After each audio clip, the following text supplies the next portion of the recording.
I have an idea of how I want to start my collages, but I want to test my materials first. So this is the little scrap of chipboard that I tested yesterday, and I also did a couple more of them. And what I'm going to do is, this is just a piece of paper from a Chinese book, and it's printed on both sides, and I want to see what happens when I lay it on this chipboard before I use a bunch of it on my collages. So I'm just going to add a little wax, and then I'm going to melt it in all the way to the edge. And I'm leaving this hanging off because very often what the piece looks like when I wax it is nothing like what it looks like when I start out. So this way I know what I used. And you can see that right here, it's starting to lift a little. Didn't quite sit down in that wax. So I'm just going to hold it in place for a second until the wax sets up. So that's a huge difference. Hardly any of the paper color stays true, but the ink doesn't really show through from the other side, so that's kind of good. So my next little test piece is going to be some of this gold tissue paper. I'm going to put that down here. Let's do it that way. So again, a little bit of wax, not too much. You don't want to get it too gunky.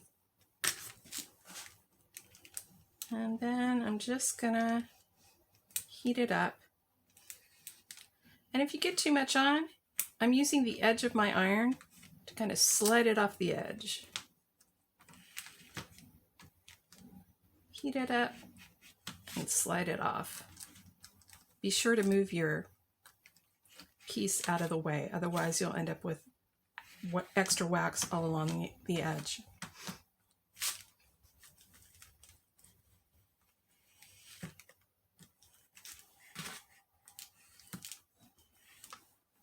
So that's pretty cool. That's almost like pretty close to gold leaf. I like that a lot. So my next piece is going to be a little bit of this printed gold tissue.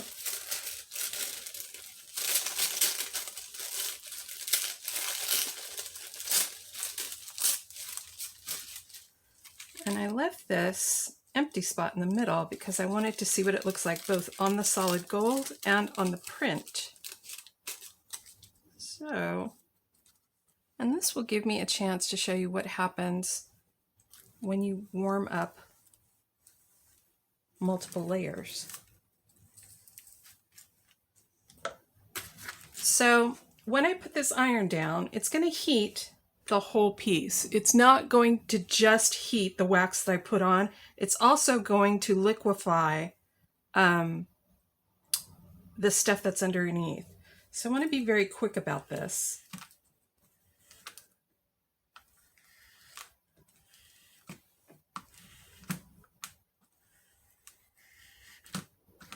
All right, just let that set up.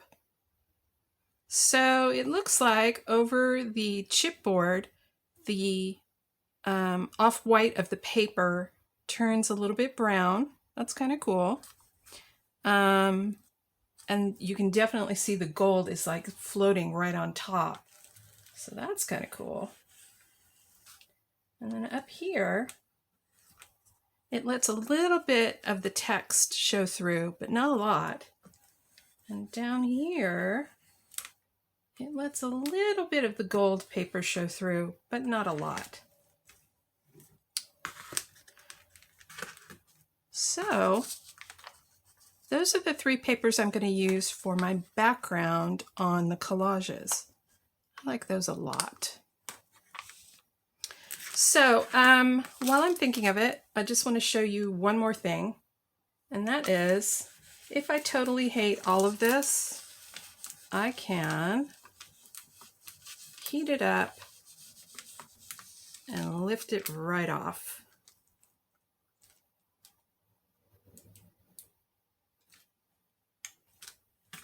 What a wonderful thing. Can't do that with matte medium. And then melt the wax. I should be doing this with tweezers. I can pull the layers apart and reposition them if I want to. And notice that I'm not adding more wax this time because the top of this paper is already waxed.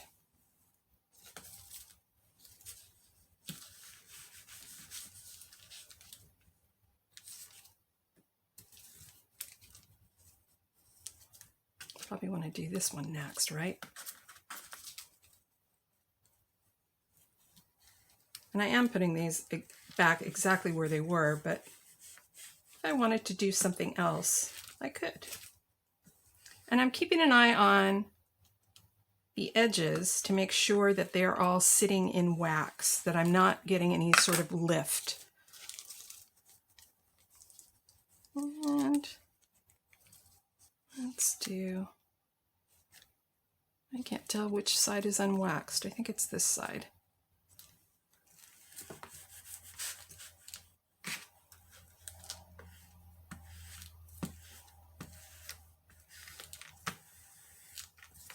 There we go.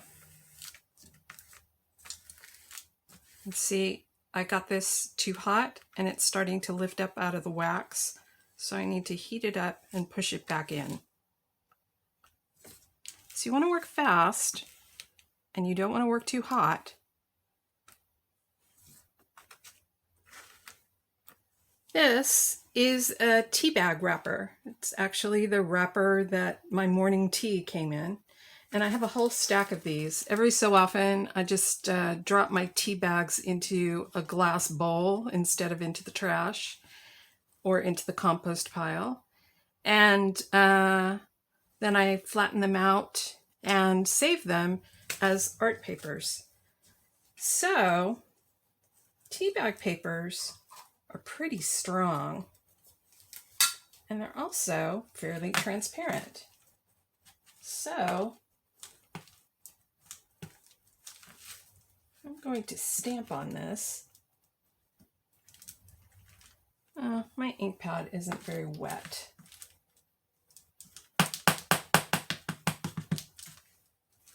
Let's try that again.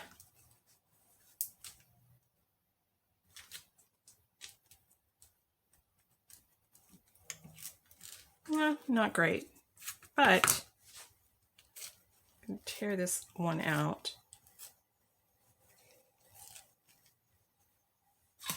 Probably not very wet because I leave it laying open like that.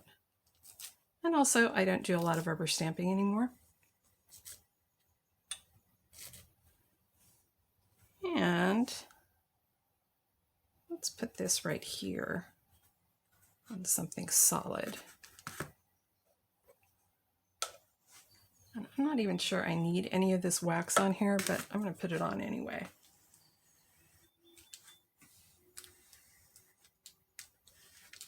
So you can sort of see that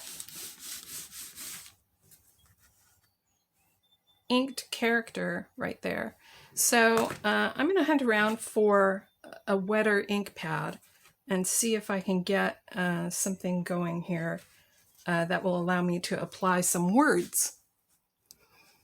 Here's one done with some brown ink that was a little bit wetter, and you can see here it's showing up pretty well. And I didn't really add any wax before I put the iron down on it.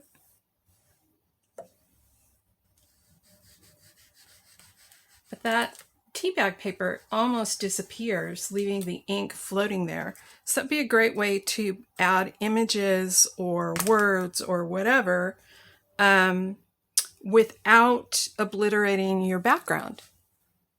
One more thing to try out. Here is a girl that has a printed background on the back from a magazine. And let's see what happens.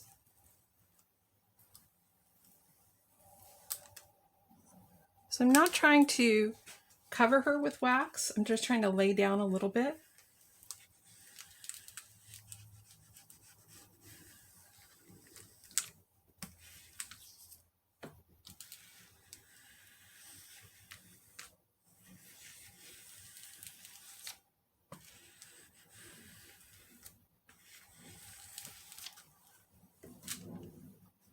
And I'm going to push that back down into the wax so that it stays.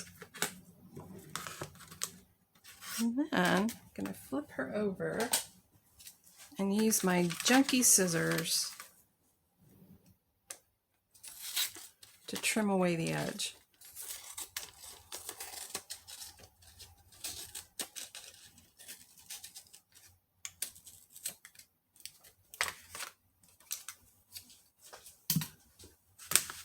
And then I want to make sure that I have wax all the way out to the end.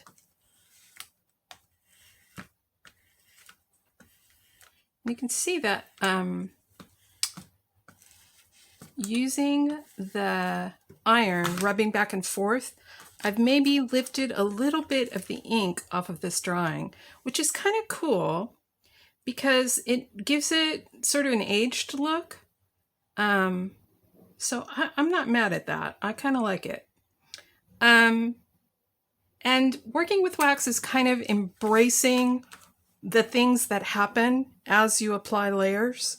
So if you want a perfect magazine image, maybe what you would do is not rub with the iron, just do one sweep over the top and that's that.